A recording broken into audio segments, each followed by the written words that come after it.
Ya, kita kembali lagi ke tutorial transkrip. Sama seperti part 1 di sini kita masih memakai konten yang bernama objek tutorial. Ya, kita buka filenya. Masih sama seperti yang kemarin ya. Ada script.js di sini untuk script objek ini. Dibuka. Masih kosong ya. Jadi sebelum mulai ngetik, di bawah kanan di sini yang ada tulisan plain text, dipilih dipencet, habis itu pilih C++. Ini biar enak aja sih ya, boleh dipilih C++ atau bisa juga dibiarin bebas. Jadi di sini saya akan memberikan contoh untuk script surveyor ya.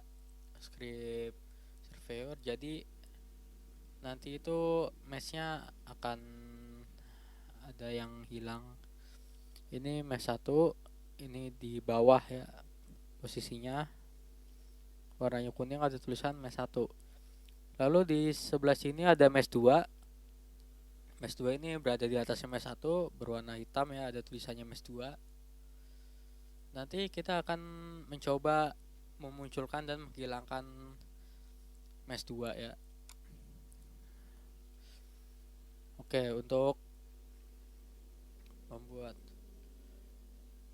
membuat script, pertama-tama di atasnya ditulis dulu include,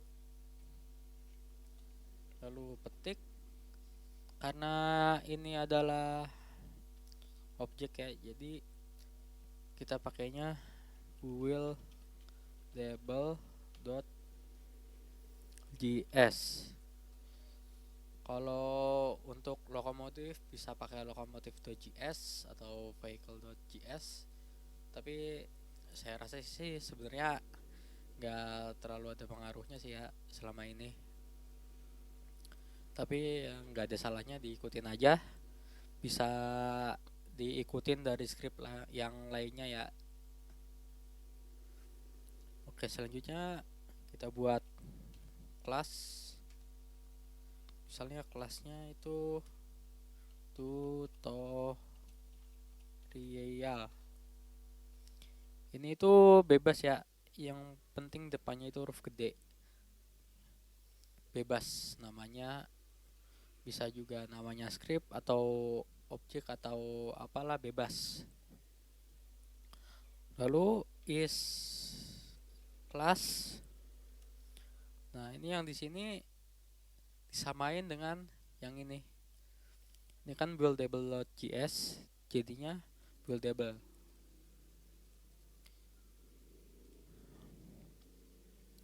Oke, jadi ini untuk huruf depannya harus huruf besar ya. Oke, setelah itu kita buat kelas ya. Ini maksudnya kelas begini, kita buat kelas. Kelas itu maksudnya apa? Ya itu agak rumit sih ya. Pokoknya ini kita buat kelas. Di trans itu scriptnya pakai kelas. Kelas bernama tutorial gitu ya.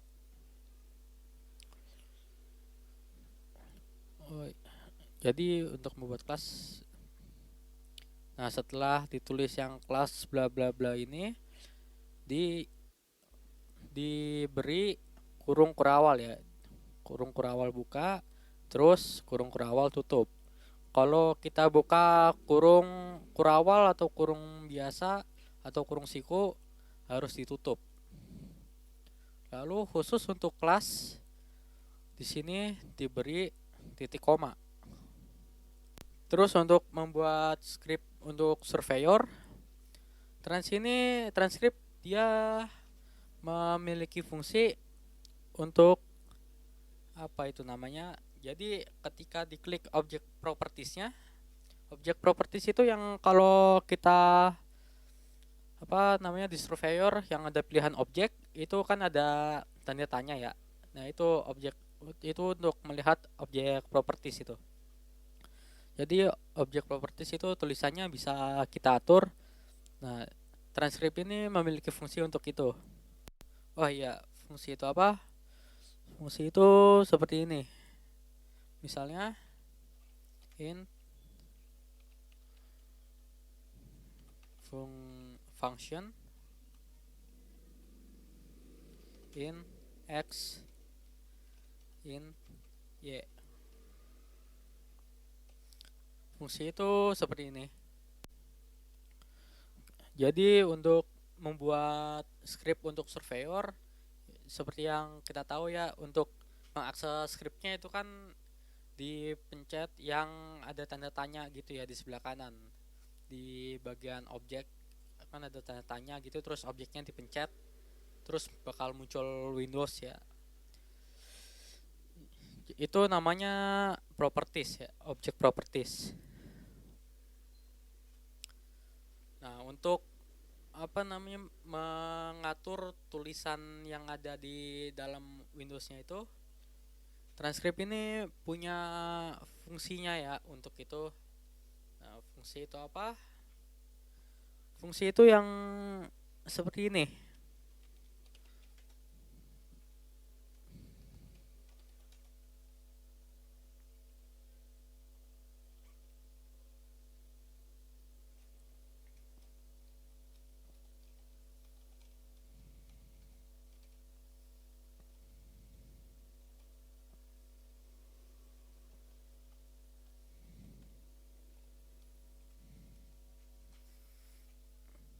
Nah, ini fungsi itu seperti ini.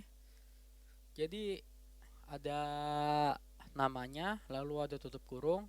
Terus di sini untuk menjelaskan fungsinya itu seperti apa ya hasilnya, apakah hasilnya adalah string, apakah hasilnya adalah integer, apakah boolean bisa juga, atau tipe data yang lain bisa juga. Nah, public ini maksudnya apa?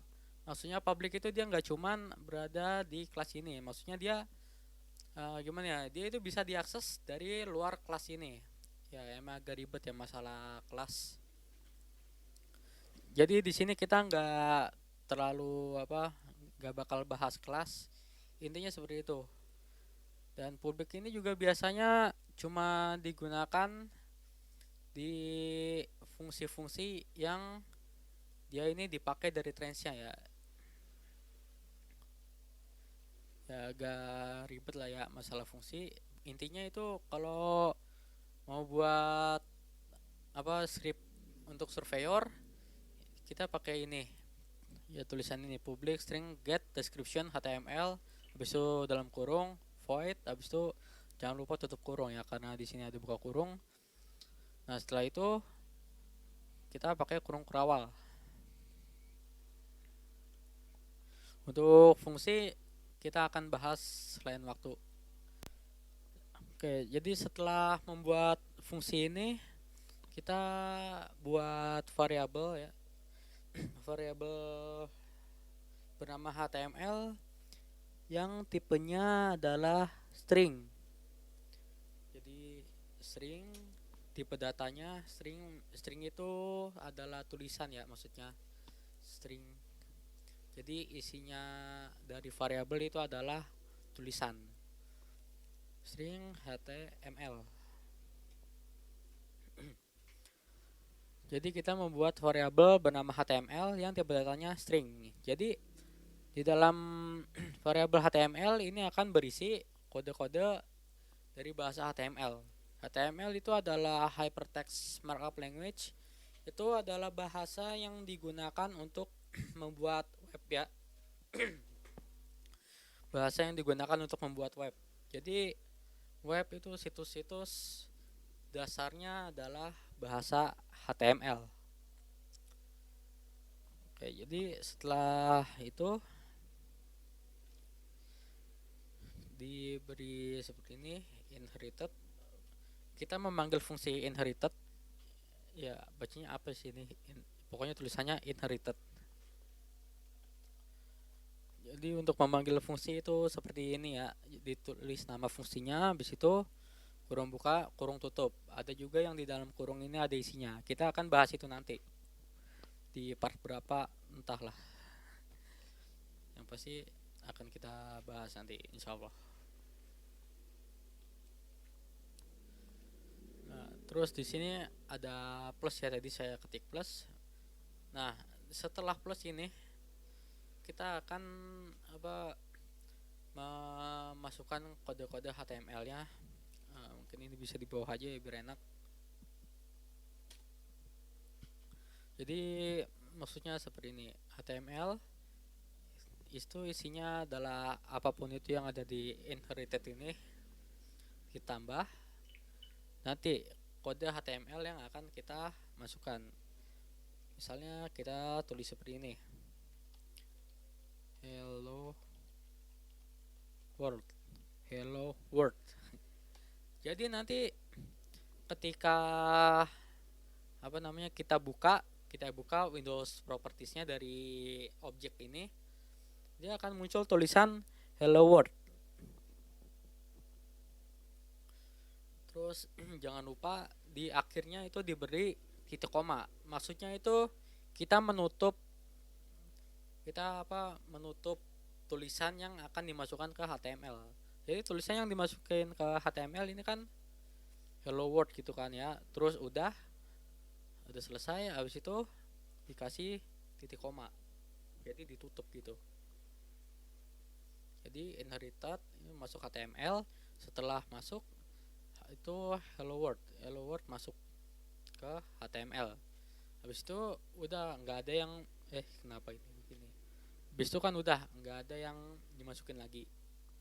Dikasih titik koma. Nah, setelah itu kita buat seperti ini, return HTML. Maksudnya return itu seperti apa? Return itu maksudnya adalah hasil dari fungsinya itu. Saya beri contoh seperti ini ya maksudnya. Oke, kita jadi akan belajar matematika sedikit di sini ya. Ini ada hubungannya masalah fungsi. Jadi matematika kelas 8 mungkin kalian ingat ada yang namanya fungsi. Karena fungsi itu terus-terusan ada ya, nggak cuma kelas 8 sampai kelas 12 itu ada. Jadi fungsi itu kan seperti ini. F X. Ini namanya fungsi ya.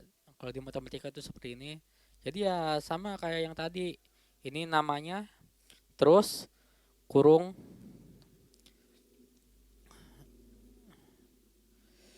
Nah, jadi maksudnya hasil itu seperti ini.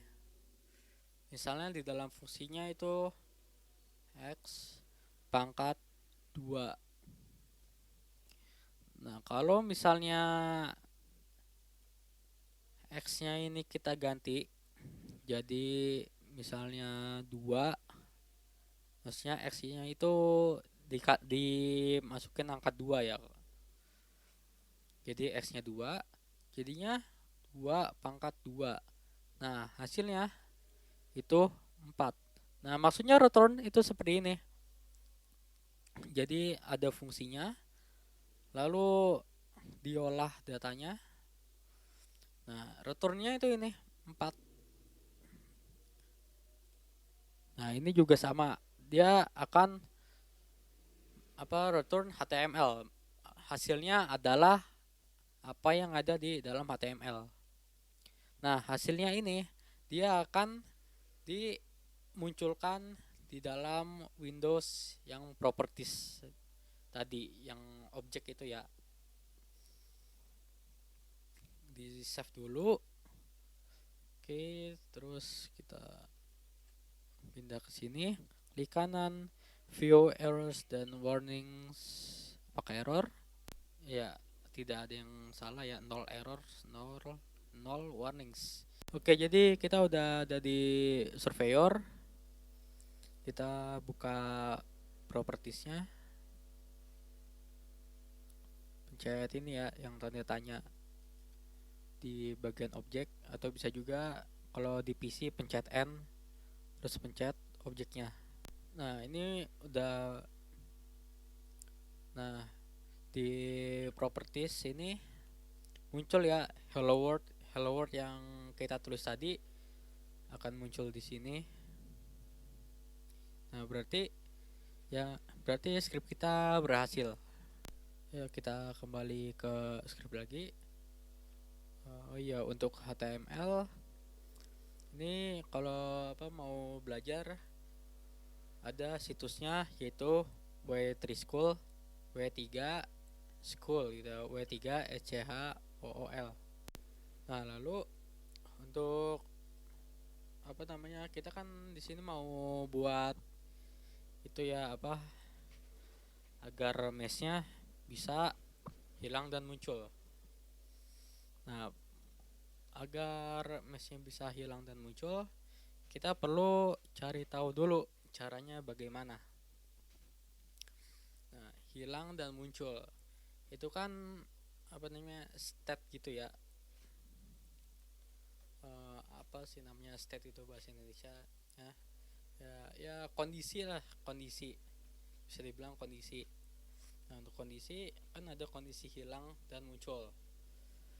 Untuk kondisi, tipe data yang bisa kita gunakan apa nah untuk kondisi kita bisa pakai tipe data boolean ya, boolean yang true dan false. Jadi bisa kita buat aja bool terus misalnya mau kasih nama apa nih. Nah, ini bebas ya, mau kasih nama apa aja bebas. Misalnya bool mesh muncul. Ini kenapa M-nya gede? Ini biar ngegampangin bacanya aja ya. Jadi mesh sama muncul itu kan pisah gitu katanya. Soalnya kalau variabel itu nggak boleh ada spasi kayak mesh muncul gitu, nggak boleh. Ini bakal error ya kalau kayak gini. Jadi harus mesh muncul digabung. Untuk mudahin aja bacanya pakai M besar, bisa juga pakai underscore terus M, tapi lebih simpel pakai M besar gini lah ya. Nah, terus kan kita udah punya boolean nih. Nah, jadi kita buat seperti ini agar meshnya itu muncul. Nilai dari boolean ini itu harus true, nilainya harus true. Kan nilainya ada true sama false gitu ya. Jadi kalau nilainya false itu hilang. Nah, jadi misalnya kita buat seperti ini, kita buat kata-katanya dulu ya. Untuk caranya nanti dulu. Misalnya mesh muncul atau hilang. Nah, setelah itu kita akan buat tombol kayak semacam tombol gitu ya. Di sini plus mesh muncul. Nah, jadi kenapa ditambah dikasih tanda tambah lagi di sini? Ini untuk memisahkan yang tulisan seperti ini dengan variabel. Ini variabel ya. Nah, kenapa saya taruh variabel di sini? Jadi kayak gini. Nanti di dalam propertiesnya, kalau misalnya kita taruh variabel seperti ini, dia nanti isi dari variabelnya ini dia akan muncul di propertiesnya. Nanti dia akan muncul apakah true, apakah false. Kalau misalnya muncul dia akan mesh muncul atau hilang, terus titik 2, terus true, terus kalau hilang bakal false gitu ya. Nah, terus agar dia ini menjadi tombol, kita bisa kasih seperti ini. Ini namanya tag. Di HTML itu ada namanya tag A.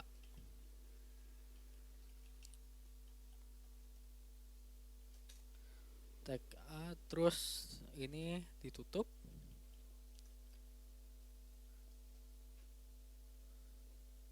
Jadi seperti ini ya, ini tulisan, ini tulisan. Ada apanya, kalau tulisan itu harus diberi apa ini, petik.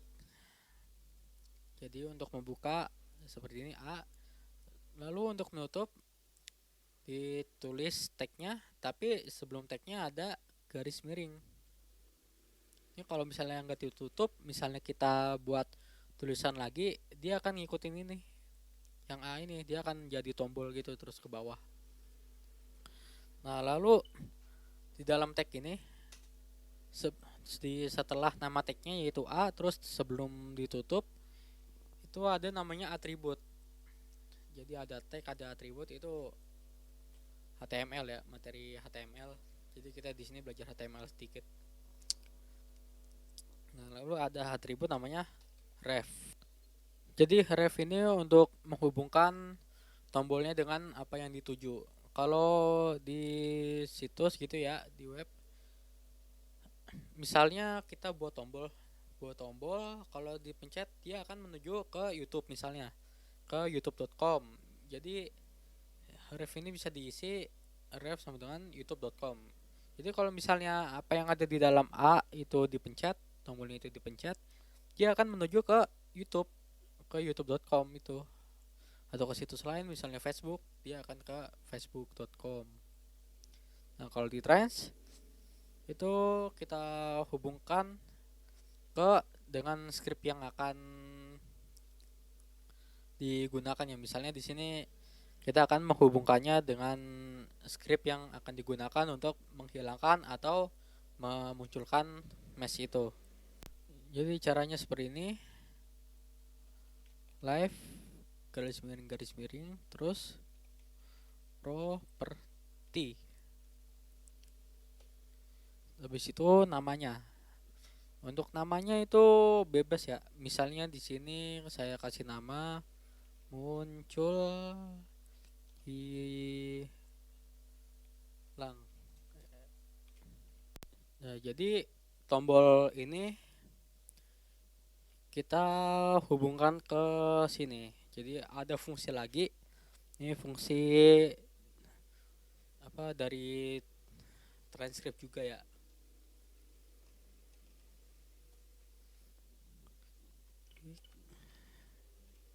String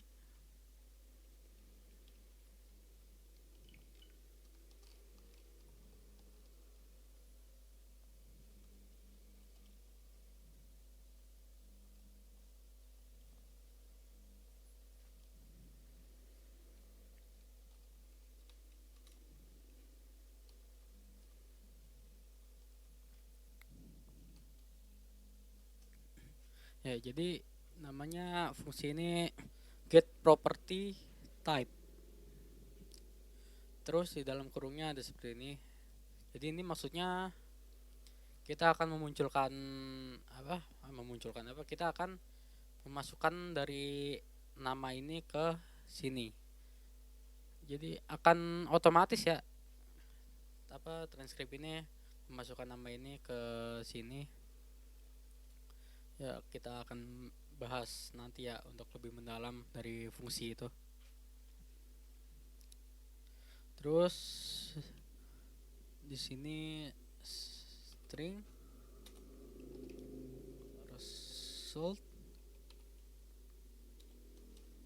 dengan inherited PID. Ini dari sananya ya begini. PID mungkin maksudnya property ID. Ya intinya begini ya, emang begini dari sananya. F. Jadi terus di sini ada if PID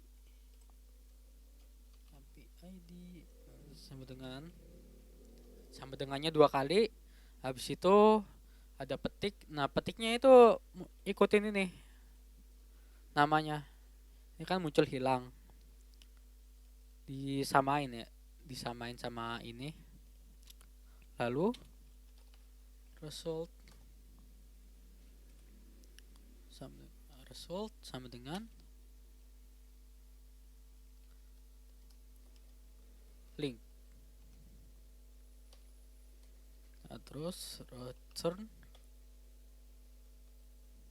result. Nah, jadi maksudnya itu seperti ini, fungsi dari fungsi ini ya. Nanti kan di properties dia akan muncul ini ya, mesh muncul atau hilang. Habis itu di sebelah titik 2 ini ada dari kondisi booleannya ini. Misalnya isinya true, jadi mesh muncul atau hilang. Titik 2 true. Nah, true atau false ini dia yang akan menjadi tombol ini ya. Kalau misalnya dipencet, dia kan akan ke sini nih, akan ke yang namanya muncul atau hilang. Nah, si trendsnya ini dia akan otomatis menjalankan fungsi ini, get property type. Terus kalau misalnya namanya adalah ini muncul hilang, jadi tombolnya ini akan bersifat link. Maksudnya link itu kalau dipencet dia akan menjalankan scriptnya ya. Selain link ada juga list. Kalau misalnya untuk script gonta-ganti tekstur gitu, kalau misalnya dipencet dia akan muncul list dari tekstur yang tersedia. Terus bisa juga resultnya itu apa itu namanya, string.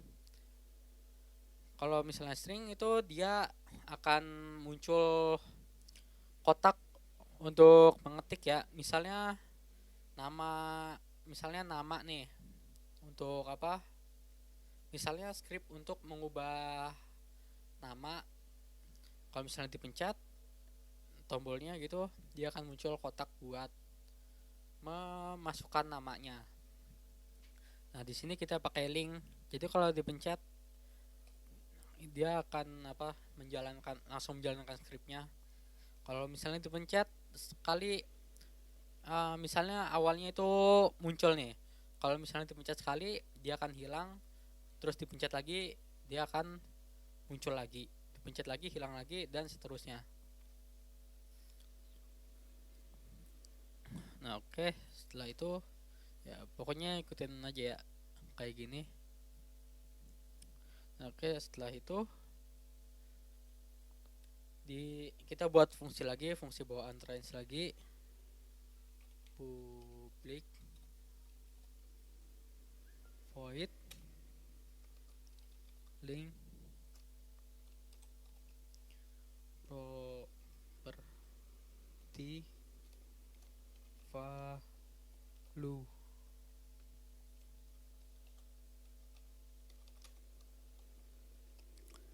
Ya, maaf ya saya ngetiknya lama karena saya ngetiknya satu tangan, satunya megang mic. Jadi if PID, kita buat if lagi di sini dengan terus samain sama yang ini muncul hilang.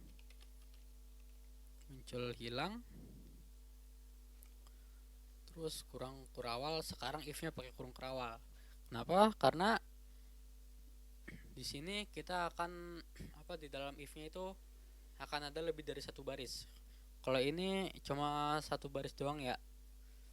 Kan if terus ini cuma satu baris, result sama dengan link. Kalau di sini kita akan buat lebih dari satu baris. Nah, di sini di dalam if ini, kurung kerawal yang if ini adalah script yang akan dijalankan dari tombol ini. Jadi ketika tombol ini dipencet, dia akan secara otomatis menjalankan script yang ada di dalam sini. Nah, scriptnya yang akan kita buat ini seperti ini. Kan di sini adalah tombol untuk muncul atau hilang ya. Jadi mesh ini mesh muncul, variabel mesh muncul, dia akan berubah-ubah. Jadi true, jadi false, jadi true, jadi false. Nah, ini bisa kita buat seperti ini. Mesh muncul sama dengan tanda seru, mesh muncul. Jadi maksudnya tanda seru itu seperti ini ya. Dalam pemrograman itu tanda seru itu bisa dikatakan not ya, not, tidak. Jadi mesh muncul itu tidak bukan bukan mesh muncul itu bukan mesh muncul. Jadi kalau misalnya mesh munculnya itu true, jadi mesh muncul itu bukan true. Jadi dia mesh muncul akan berubah jadi false. Kalau misalnya mesh munculnya false, jadi bukan false, jadi true. Oke, jadi ada yang ketinggalan tadi ya. Jadi ini harusnya setelah live itu titik dua dulu, live titik dua, terus garis miring. Tadi saya lupa kasih titik duanya. Oke, udah di surveyor, saya pencet N. Kalau yang di Android bisa pencet ini ya, pencet yang objek terus tanda tanya ini.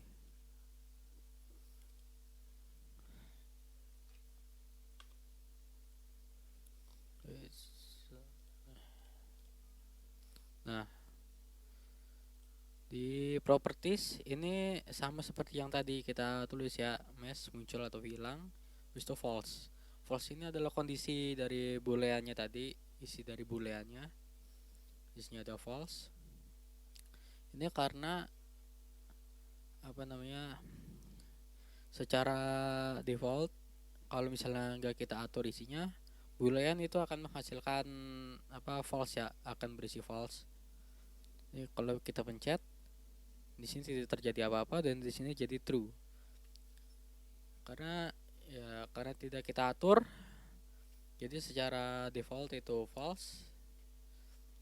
Dia tidak langsung bekerja ya, harus dipencet dulu baru bekerja. Nah, jadi ketika dipencet kan, setelah dipencet itu perintahnya untuk mengganti isi dari variabel tadi ya. Jadi isinya jadi true, dan karena true itu artinya muncul dan memang mesh2 ini udah muncul, jadi tidak ada perbedaan dari mesh ini. Nah, kalau kita pencet lagi, dia akan hilang mesh2 ini dan ini akan jadi false. Dipencet lagi jadi true, dan muncul lagi, pencet lagi, muncul, hilang, jadi hilang, muncul, dan begitu seterusnya. Nah, ini apakah sudah selesai? Belum ya, ini belum selesai. Ini kalau misalnya kita hilangkan, terus kita ke drive. Nah, dia ini akan muncul yang mesh2 ini. Padahal kan tadi di surveyor ini dia hilang ya. Tetapi di drive dia tidak berubah. Nah, ini yang biasanya orang suka bingung. Kenapa kok di surveyor sudah benar tapi sudah bekerja gitu, tapi pas di drive balik lagi ke awal. Ini banyak yang suka nanya juga ya, kenapa kok begitu. Ya, jadi itu akan saya bahas di video selanjutnya ya. Untuk saat ini videonya sampai sini dulu ya, terima kasih sudah menonton.